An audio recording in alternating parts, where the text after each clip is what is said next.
चिराग पासवान का पहला गुजरात दौरा था। उस दिन वो सूरत गए थे। वहां केंद्रीय गृह मंत्रालय की तरफ से आयोजित अखिल भारतीय राजभाषा सम्मेलन में शामिल हुए थे। यह एक सरकारी कार्यक्रम था। पार्टी की तरफ से दावा तो यह किया जा रहा है कि उन्हें राष्ट्रीय राजभाषा सम्मेलन के संसदीय बोर्ड के सलाहकार समिति का सदस्य होने की वजह से आमंत्रित किया गया था। इस कार्यक्रम में उत्तर प्रदेश से भाजपा की नेता रीता बहुगुणा भी शामिल हुई थीं।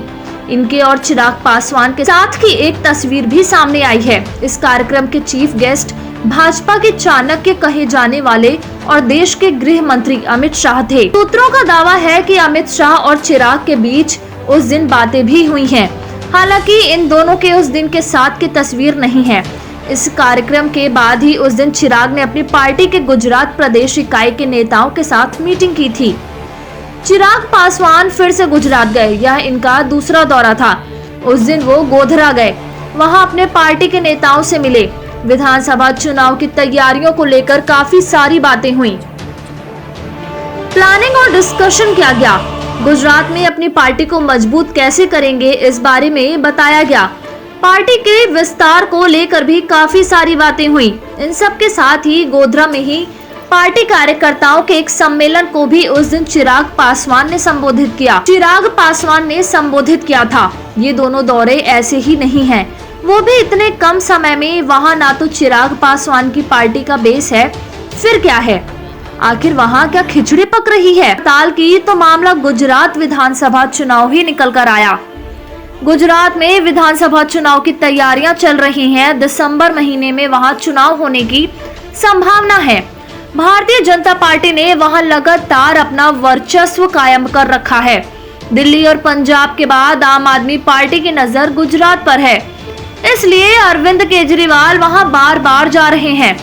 इस बार के विधानसभा चुनाव से पहले कुछ बड़ा खेल होने वाला है, क्योंकि जमुई सांसद चिराग पासवान की लोक जनशक्ति पार्टी भी इस बार गुजरात के चुनावी मैदान में उतरने जा रही है।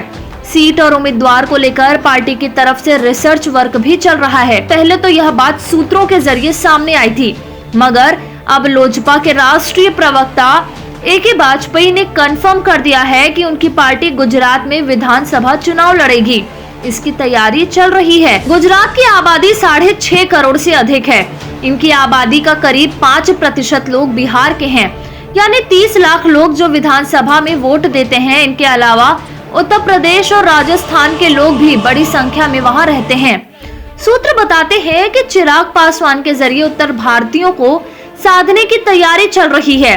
संभावना है कि ये भाजपा के प्लान बी का एक हिस्सा है। इस प्लान के जरिए आम आदमी पार्टी को मजबूत स्थिति में वहां आने से रोका जा सकता है, क्योंकि भाजपा को लगता है कि लुभावने वादों के जरिए अरविंद केजरीवाल दिल्ली और पंजाब के तर्ज पर गुजरात में भी खेल कर सकते हैं। इसलिए उत्तर भारतीयों को आम आदमी पार्टी की तरफ मूव करने से रोकने के लिए लोजपा को वहां उतारने की कवायद चल रही है। पिछले 18 दिनों में लोजपा के मुखिया चिराग पासवान 2 बार गुजरात दौरे पर जा चुके हैं। समय के अंतराल पर उनका वहां जाना सबको चौंका गया। इस बात का एहसास होने लगा कि चिराग पासवान वहां किसी बड़ी तैयारी में हैं। नजदीक में होने वाला विधानसभा का चुनाव भी है। वहां दलितों की संख्या भी अच्छी खासी है। ऐसे में उत्तर भारतीयों के साथ ही इन्हें भी एकजुट करने की तैयारी है। गुजरात विधानसभा चुनाव को लेकर क्या तैयारी है? क्या लोजपा अपने उम्मीदवार वहां उतारने जा रही है? इस तरह के कुछ और सवाल थे, जिसका जवाब जानने के लिए पार्टी के राष्ट्रीय प्रवक्ता ए.के. वाजपेयी से बात की गई।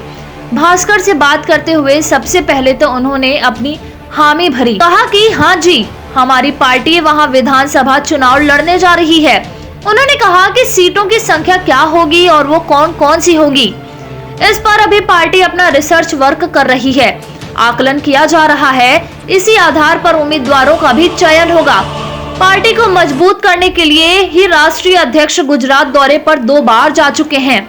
पार्टी ने वहां अकेले ही चुनाव लड़ने का फैसला किया है। किसी के साथ गुजरात में हमारा गठबंधन नहीं होगा।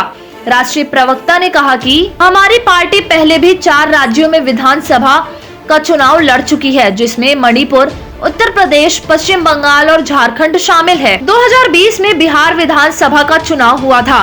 तब एनडीए गठबंधन में उस वक्त भाजपा और जदयू के साथ ही लोक जनशक्ति पार्टी के विभाजन से भी शामिल थी।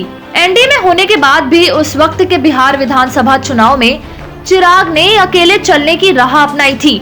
नीतीश कुमार ने जदयू के खिलाफ ही इन्होंने कई सीटों पर अपने उम्मीदवार खड़ा कर दिए। इसका बड़ा असर रिजल्ट पर दिखा भी था। जदयू की सीटें कम हो गई थीं। जदयू को सीधे 28 सीटों का नुकसान हुआ था। 43 सीटों पर ही जदयू के उम्मीदवार अपनी जीते थे। इस रिजल्ट के बाद ही आरोप लगने लगे कि भाजपा के इशारे पर चिराग पासवान ने बिहार में जदयू के खिलाफ अपने उम्मीदवार उतारे थे। हालांकि अपनी सभाओं में चिराग पासवान बार बार कहते रहे हैं कि वो मुख्यमंत्री नीतीश कुमार की खराब नीतियों का विरोध करते हैं, जो आगे भी जारी रहेगा।